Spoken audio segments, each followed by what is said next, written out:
Gracias. Bueno, en primer lugar, agradecer la invitación a esta instancia. Creo que es tremendamente gratificante ser parte de estos diálogos, más aún teniendo esta variedad de generaciones en que se puso el encuentro entre el pasado, el presente y cómo construimos el futuro a través del patrimonio. Y creo que agradecer también a la directiva, a los treguerinos que me han considerado en este conversatorio, y también el honor de ser telonero de Virginia, que viene después. Así que eso, muchas gracias. Bien, a mí me corresponde hablar del patrimonio arquitectónico. Vamos a hacer quizás un ejercicio que los jóvenes hacen de manera habitual cuando se integran están en contacto con las redes sociales a través de Google Maps. Nosotros vamos de alguna manera a empezar desde el patrimonio, desde la historia, desde los años, empezar a bajar y encontrar los detalles que existen en Chillán. Yo sé que ustedes quizás los conocen, los ven a diario, pero muchas veces también es bueno hacer ese proceso de reflexión, de valorar lo cotidiano. Cuando uno pasa día a día, ve las mismas ventanas desgastadas con el tiempo, pasan los años, las ventanas siguen ahí, pero esa mirada constante, continua, también reconforta y es parte de nuestra identidad. Cómo vemos nuestro entorno, cómo nos vemos y cómo nos reconocemos. Me presentaron las chicas. Mi nombre es Cristian Rodríguez, soy de profesión arquitecto y actualmente soy el encargado regional del Consejo de Monumentos Nacionales. Entonces, para partir, ahí sí, es para otro. Cuando se empezó a explorar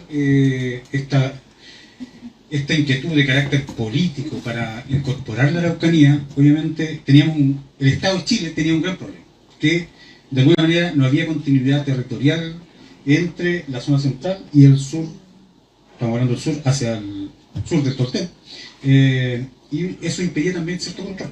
Entonces se comienza a idear un plan, por allá por el 1860, que también lo esbozaron las chicas en la presentación anterior, los alumnos. Entonces con ellos se establece un plan de ocupación. Este es un plan de ocupación que era finalmente un plan de ocupación militar. Y ahí se empieza a trasladar esta línea fronteriza del Biobío, se traslada al Mayeco, se traslada al Chayén, llegamos al Cautín y finalmente se cierra con la refundación de Villarrica por allá por 1883.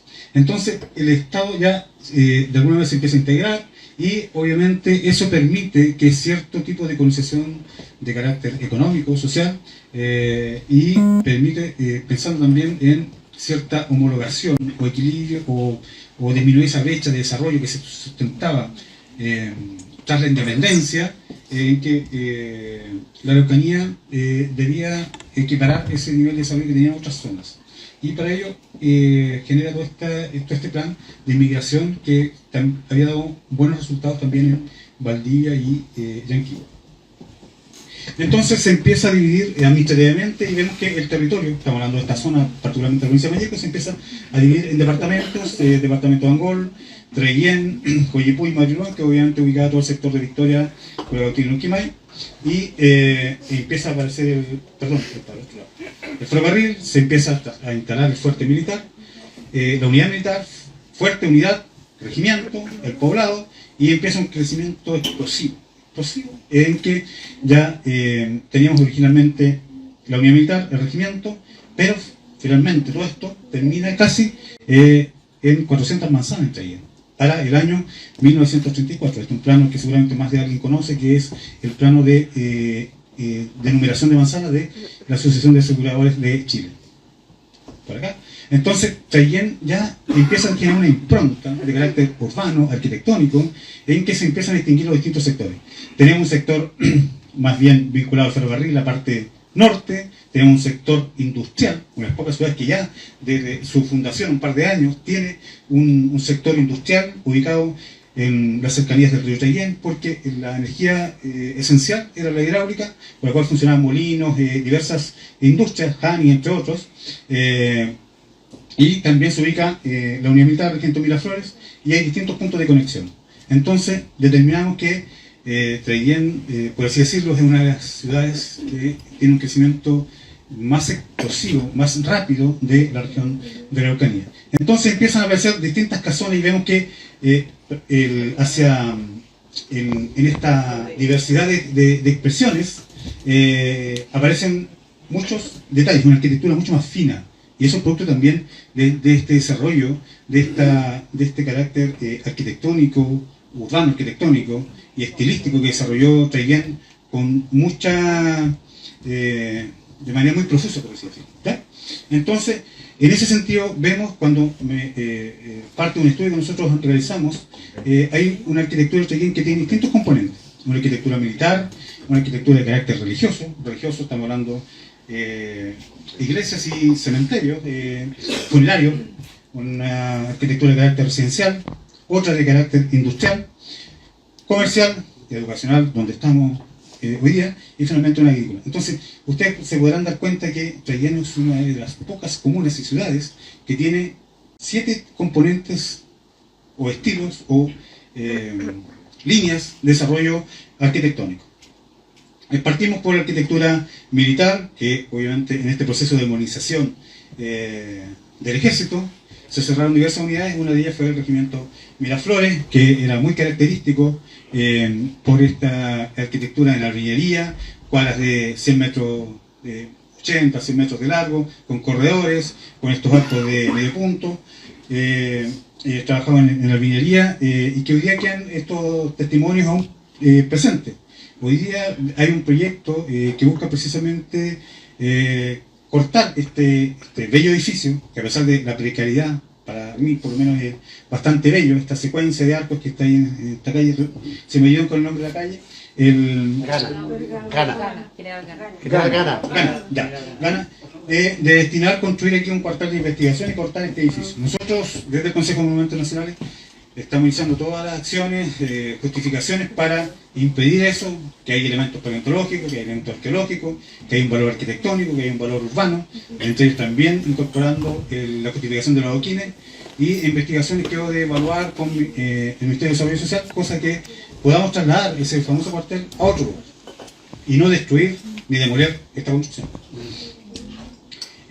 Aquí nos encontramos con el plano del regimiento y obviamente tenemos casinos oficiales, comedores, una infraestructura bastante considerable, una de las más grandes yo creo que de las 5 unidades que existían en la región, salvo el regimiento Tucapel, piscina, pabellones, un polvorín, peceteras, forrajes, obviamente, y también una cancha de fútbol para los militares, obviamente para los que eran buenos para la pelota. Y aquí vemos también, si me permiten, si ustedes pueden apreciar, o sea, este tipo de arquitectura casi no existe en el resto de la región.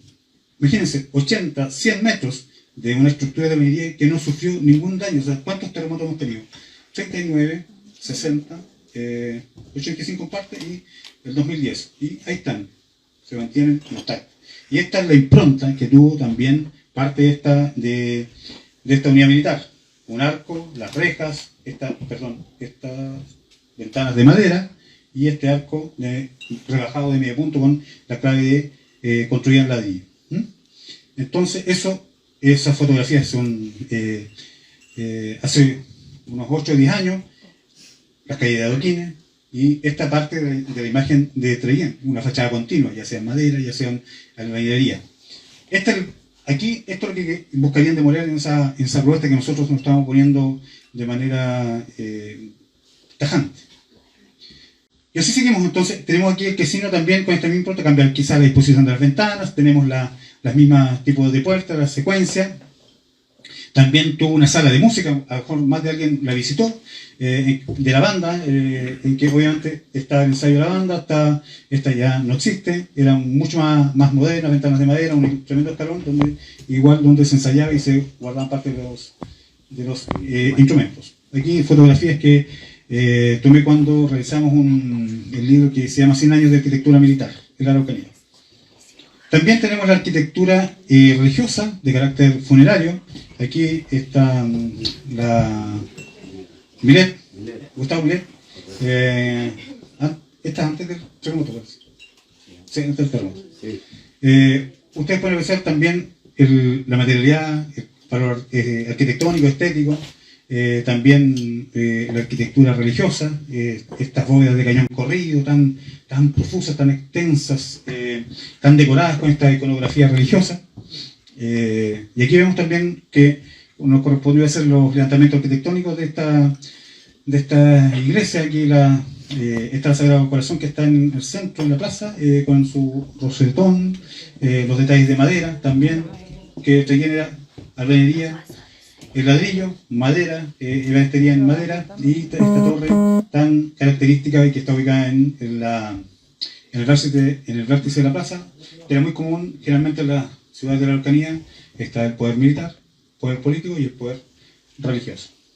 De aquí podemos observar la cantidad de detalles. O sea, lo que quiero decir es, cuando partí de la presentación, es ir como ajustando el microscopio, bajando, jugando un poco con el mouse y ver la cantidad de detalles que hay. O sea, que muchas veces quizás uno al caminar, al visitar todos estos recintos, lo ve de manera muy simple.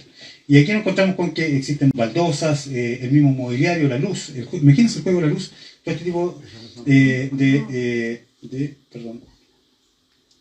¿Qué hice? No sé, aquí me pueden ayudar, por favor. Más extenso el trazo de iglesia. No. Tampoco, permiso. No el control.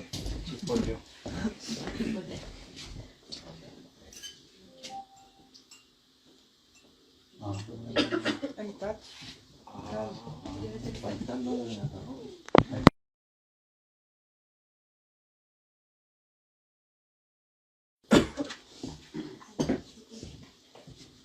A ver ahora.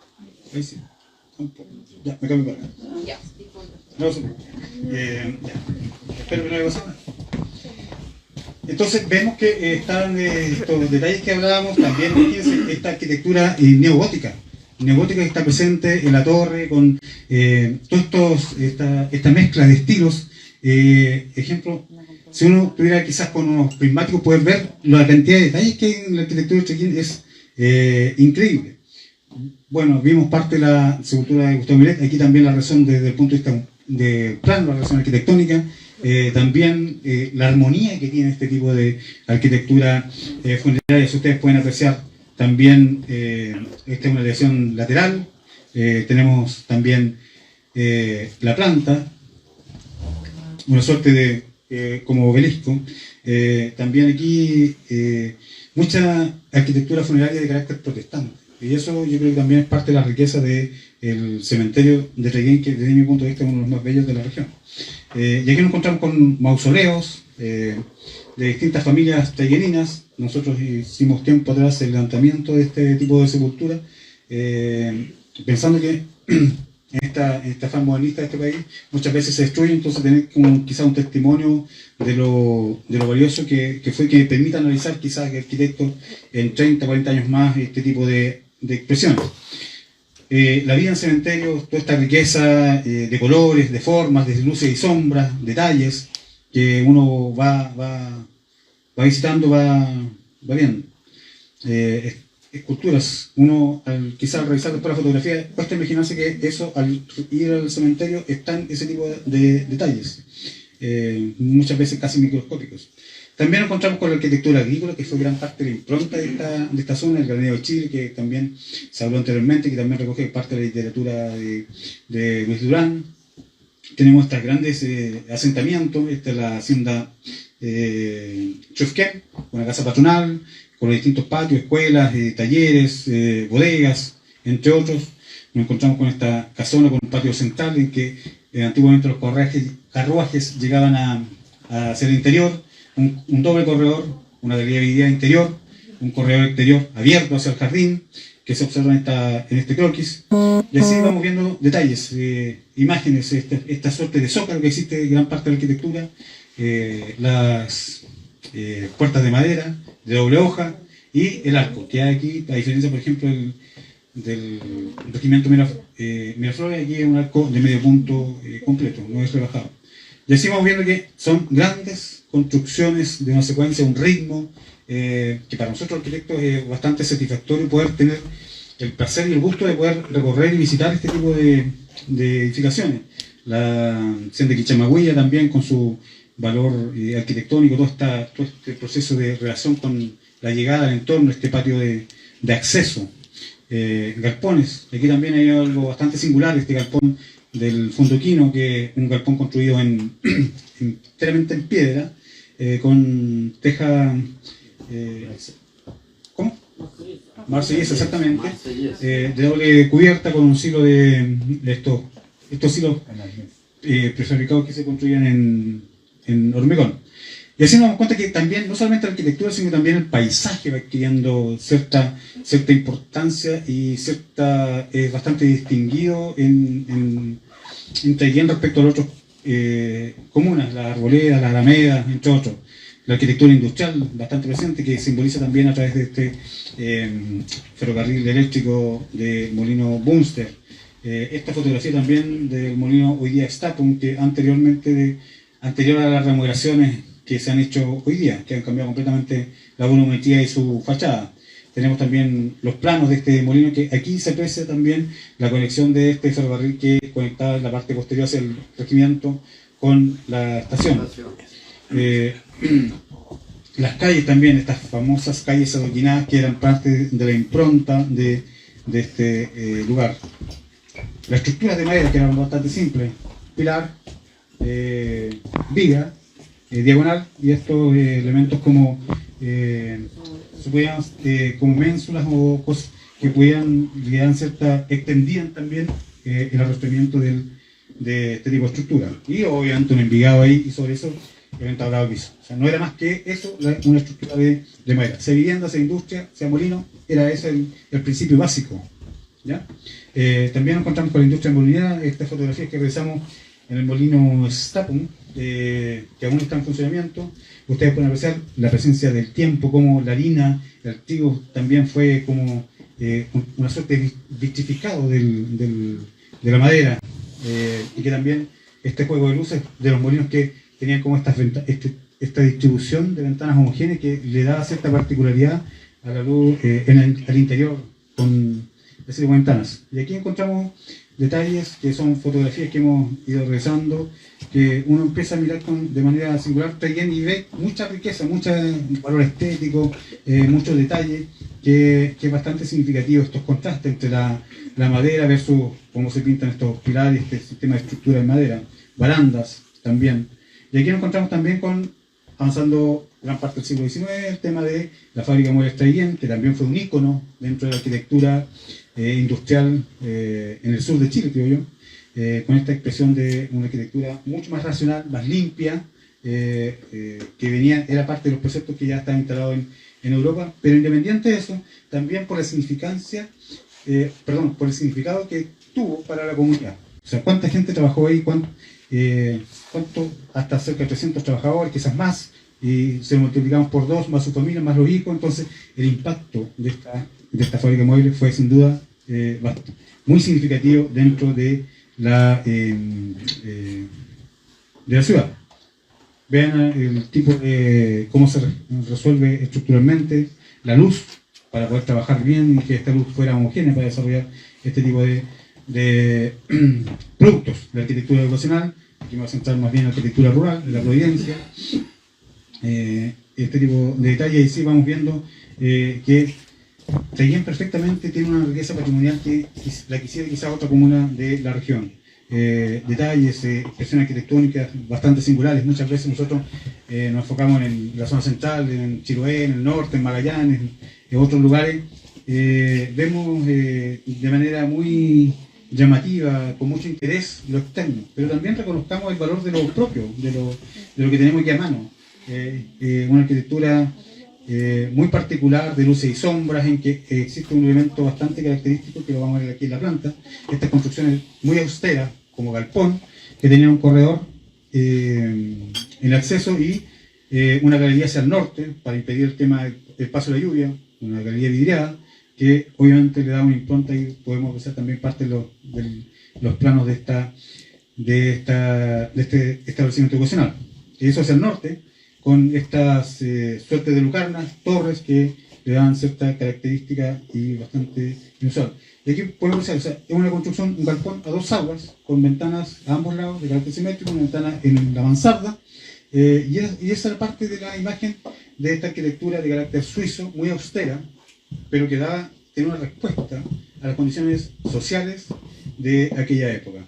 Este es el interior de la mansarda. Ustedes pueden apreciar la solución desde el punto de vista estructural, de la luz, bastante significativo. Los distintos volúmenes. Estas singularidades también de un baño hace una galería exterior bastante inusual. Y nos encontramos también con el ferrocarril, este trazado cuando fue Punta de Riel, que también permitió desarrollo bastante significativo de una arquitectura institucional que tiene un legado muy apreciado hoy día. Tenemos la estación de Quilquén, que está revestida en pino oregón y le da ese tono medio, esa pátina de media café con el paso del tiempo, y que afortunadamente hoy día se mantiene en pie. Hay una solicitud de declararla monumento nacional. Nos encontramos trabajando en eso, evaluando, para avanzar en eso, porque nos interesa proteger el patrimonio ferroviario. También nos encontramos también con este tipo de expresiones, la arquitectura de vivienda, de los distintos fondos, haciendas, y entre ellas también hay un viaje al pasado que aún se mantiene, quizás, y esto en gran parte quizás durante el periodo de pandemia, un almacén que permite estos almacenes de barrio que existieron de manera muy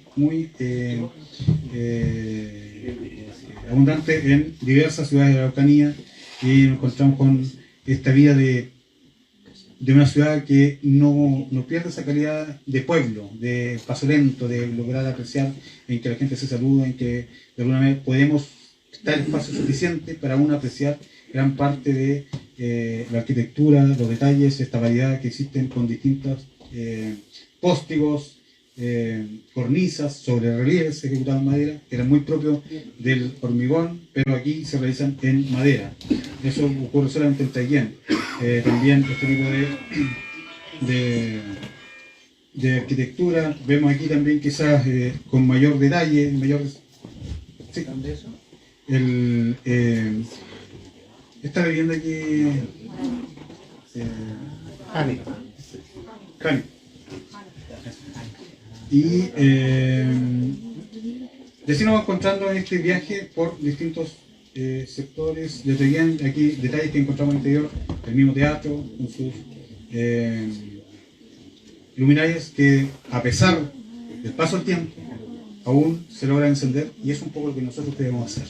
O sea, a pesar de este avance de la modernidad, a pesar de esta contradicción constante entre pasado y presente, siempre tenemos que mirar al futuro con esa luz que nos llega del pasado.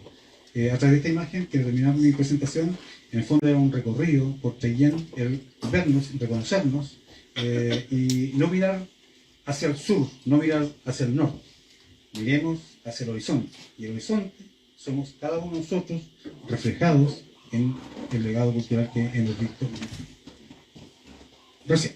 Muchas gracias.